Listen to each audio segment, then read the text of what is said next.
How to log out of Candy Crush Saga.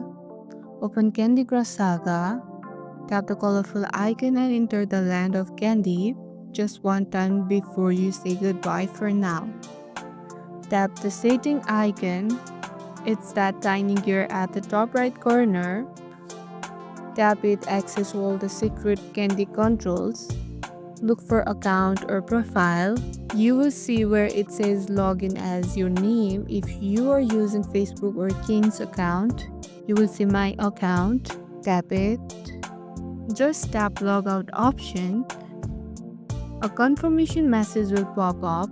Sure you want to log out. Go ahead and confirm. Now you are logged out. Your account is safely disconnected, but don't worry. Your progress is saved if you log it again later. And that's how you log out of Candy Crush Saga like a candy boss. Drop your question in the comment, smash like if this helped, and subscribe for more quick mobile game hack. See you in the next one.